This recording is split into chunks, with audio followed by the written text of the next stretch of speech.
As far back as I can remember, I have been writing stories. My grandma was my hero, and she was a teacher for more than 20 years. She had a studio in her basement where, as a small child, I would disappear for hours to write and illustrate my stories. She had a chalkboard, and I would play school, teaching my class, which consisted of stuffed animals, how to write their own stories. I knew then and there that teaching was in my blood, and it was what I was meant to do. We are the author of our own stories, and I use the word stories, plural, because we are not just one thing, but a combination of many different stories that make us who we are, and we do write our own stories. As a child, I had a dream of how my life story would go. My dreams were big to me, but they might seem average to others. I did not want to be an astronaut or the President of the United States or live in an exotic place with an exciting job. But I did dream big about being a student, a teacher, a mom, and a creator of art and stories. So I started to write my own at a young age. As life sometimes has a habit of doing, turning our dreams into a reality can be more difficult and daunting than expected. The story I wanted to write about being a mother was abruptly changed when my oldest son was diagnosed with type 1 diabetes at age 5. This came at a time when I was thinking about going back to school to be a teacher. My dream took a back seat as I navigated the challenge of how to be a nurse to my son. I had to learn all sorts of things about the medical field that I had no intention of ever learning before. This is where WGU has set itself apart from any other institution of higher learning. It allows us to navigate the challenges of life that we currently have while pursuing an education and realizing dreams that we might have long ago forgotten or given up. With this in mind, I bravely took the first steps and enrolled at WGU to pick up my story where I left off.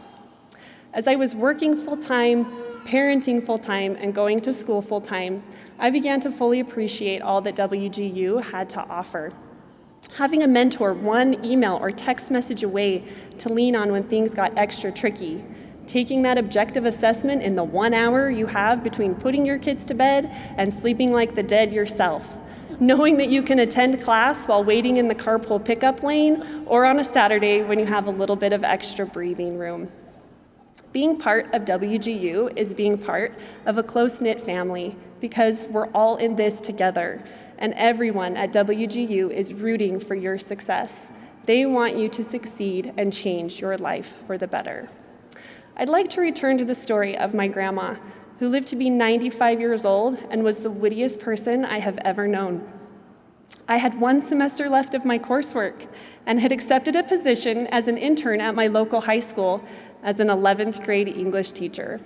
Suddenly and unexpectedly, we had a tragedy in the family, and it looked like I would need to sideline my degree and my dream once more. Distraught and upset, I called my mentor to tell her that I would have to postpone my education. She listened empathetically and then advised me to take a day or two to think about it. I went to visit my grandma so she could offer some advice. She had seen so many challenges in her life.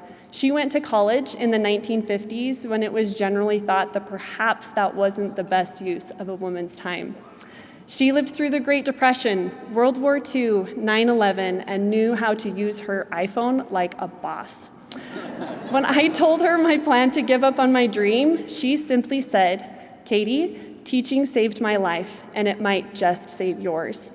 And so with the encouragement of my mentor and the confidence from my grandmother, I decided to plow on, finishing what I started so long ago. That first day of school, my expectations were high, and I was so excited to make a difference in shaping the minds of our youth. They would love me so much, and I would love them, and it was going to be the best year ever. What could possibly go wrong teaching 16-year-olds about literature and writing? Teachers? I never thought I'd be quoting Mike Tyson in a commencement speech, but what he said perfectly summed up that first day. Everyone has a plan until they get punched in the mouth. And those 16-year-olds figuratively punched me in the mouth. That first day of school, I cried all the way through lunch, and then I came home and cried all the way till bedtime. This is not an exaggeration. But the next day, I woke up at 6 a.m. and was back in my classroom, ready to keep fighting, figuratively speaking. And most of us here can relate. All you nurses stay up late, taking care of people like my son, who has type 1 diabetes, and then return home to your family or your studies. All the IT professionals who work tirelessly on the back end to make sure that things run smoothly. Business majors whose ideas and contributions are slowly changing the very way we live our lives.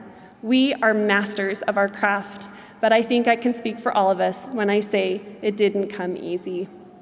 But knowing that we had the tenacity to stick to a dream to the end has its own intrinsic payoff.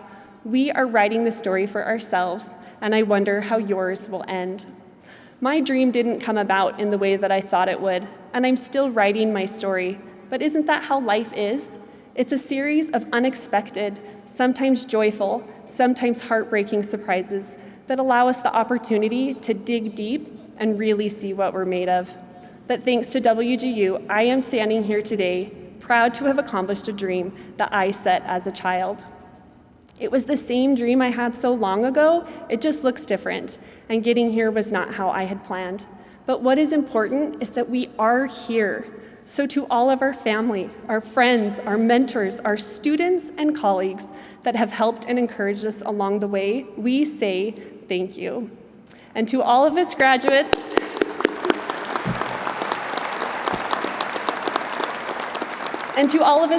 here to celebrate this milestone, I say you persevered and achieved something remarkable.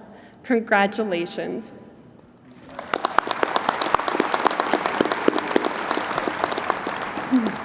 Maya Angelou, an American poet and civil rights activist, said, "There is no greater agony than bearing an untold story inside of you."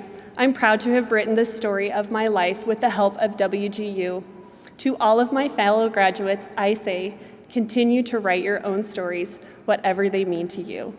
Thank you.